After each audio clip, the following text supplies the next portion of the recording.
Yeah. What's going on, Joe?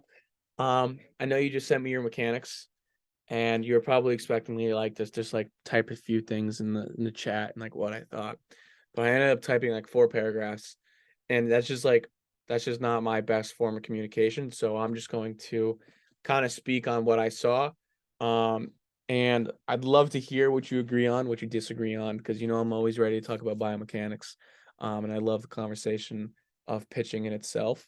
So I hope you don't mind if I just put this on my YouTube channel and let's just dive in a little bit, man.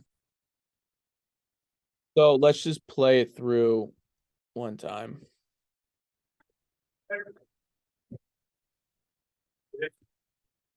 First thing I noticed was early torso leakage, which at front foot strike, you'll see usually the hardest throwers and the best throwers in the world um are their chest is facing third base if they're a righty, or their chest is facing first base as a lefty at front foot strike.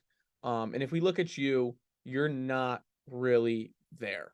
You are in between third base and home plate, or somewhere in between there. If we go and look at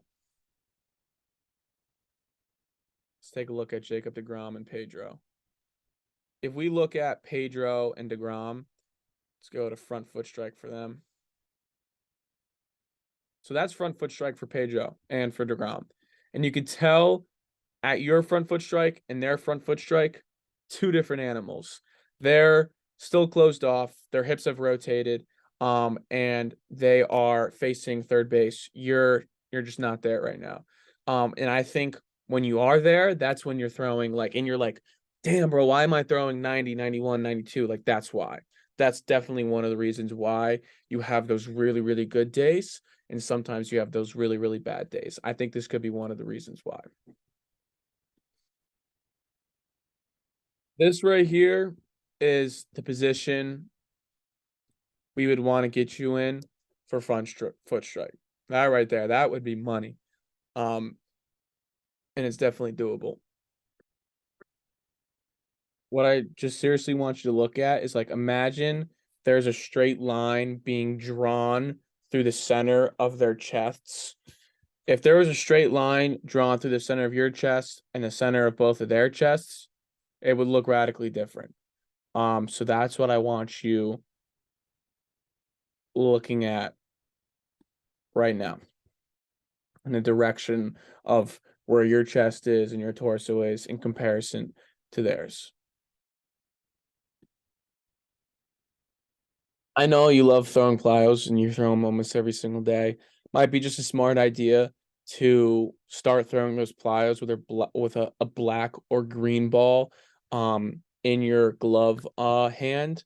What that's going to do is just going to make you have a tighter rotation, and it might close you off longer. It might stop the leakage, but it might just fix itself because you're going to start ramping up and throwing harder, or it might become worse. And if that's the case, you'll figure it out, and I'll help you figure it out if you need me to.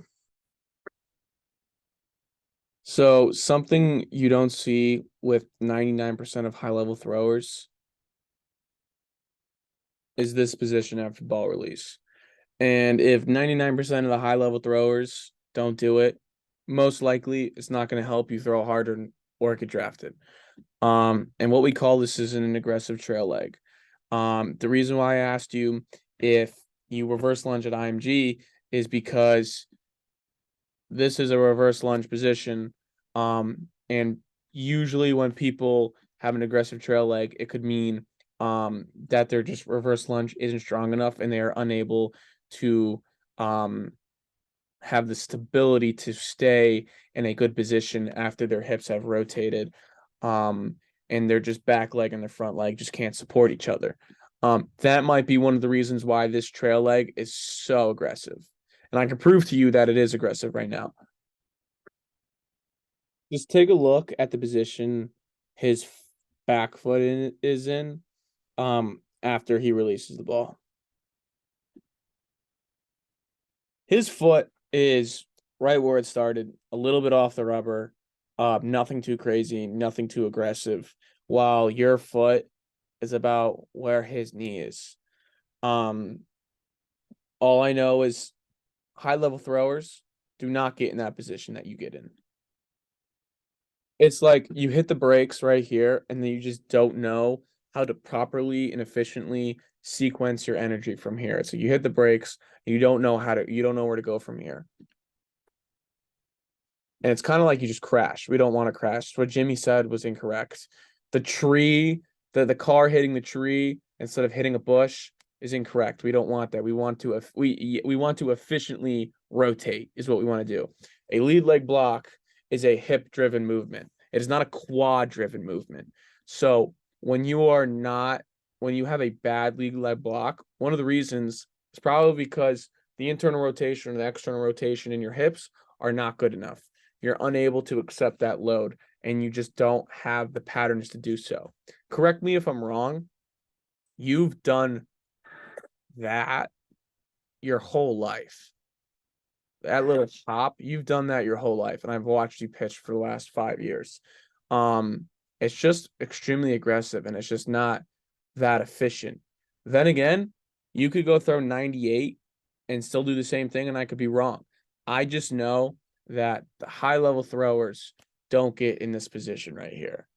So I definitely think it could be a reverse lunge thing where you could, go reverse lunge 330 for 3 front rack, which could really help this position, or we need to open up range of motion in our hips because that's what it is. The lead leg block is a hip driven movement. So if our hips are not right, it's not going to sequence correctly. So, this is your changeup right here. And the first thing I notice is your foot position is just a tad bit different than your fastball foot position, but at the same time, your mechanics are never going to be the same for every single pitch. But if it becomes a tendency like what I'm about to show you, it becomes an issue.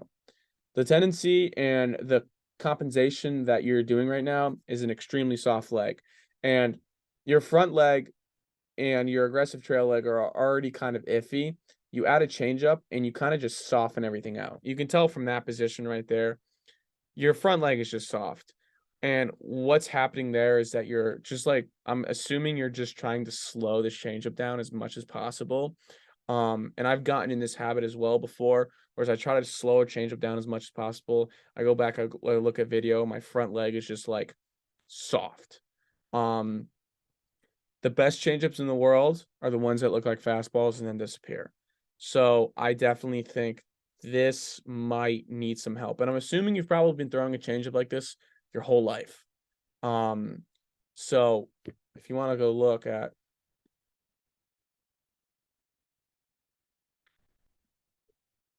if you look at if you look at Pedro Martinez's changeup, his mechanics from his fastball literally don't change at all. He still blocks incredibly and looks exactly like his fastball.